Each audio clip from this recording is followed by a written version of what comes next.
Salam sejahtera dan salam sehat buat kita semua. Saya Novita Sumanungkalit, kelas manajemen sore, konsentrasi manajemen operasional. Di sini saya akan menjawab pertanyaan yang telah diberikan oleh Pak Sunarto sebagai tugas perkuliahan selama di bulan Ramadan.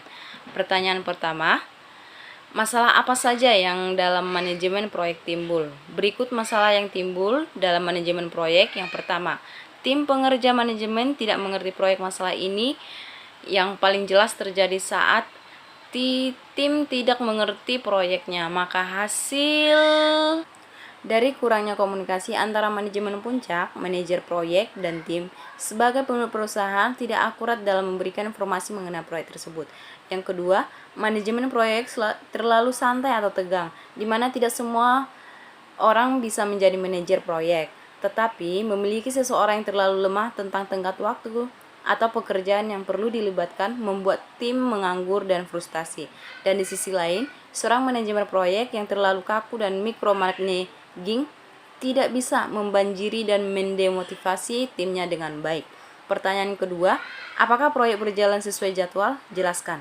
Proyek akan berjalan sesuai jadwal apabila manajer dalam pengendalian perencanaan proyek tersebut bisa bertanggung jawab dalam mengerjakan, atau manajer harus bersikap profesional tepat waktu menyelesaikan proyek tersebut dalam jangka yang sudah ditentukan. Pertanyaan yang ketiga, apa saja akibat yang akan timbul bila proyek tidak sesuai dalam jadwal? Yang terjadi pada proyek bila tidak sesuai dalam jadwal yaitu akibat dari kesalahan dan perencanaan dan penjadwalan seperti pengadaan bahan, konstruksi, keterlambatan penyediaan alat dan material di proyek, maka proyek dikerjakan akan tidak rampung dalam waktu yang ditentukan, atau sama halnya proyek akan gagal berjalan bila penjadwalan tidak sesuai dan tertunda. Yang keempat, apakah proyek menghasilkan output yang direncanakan?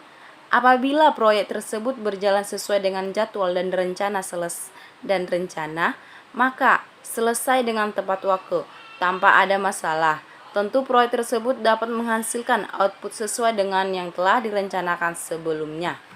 Pertanyaan kelima, apakah anggaran sesuai dengan rencana?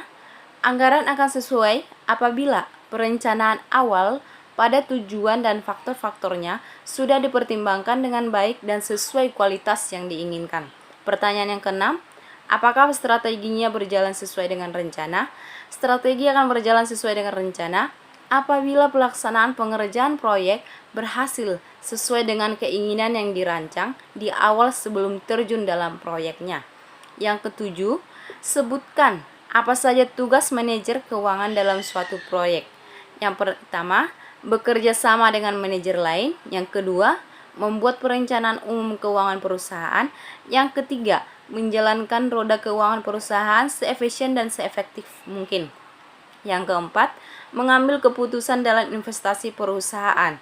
Yang kelima, bertanggung jawab dalam segala hal pembiayaan suatu proyek perusahaan. Yang keenam, menghubungkan perusahaan dalam pasar keuangan.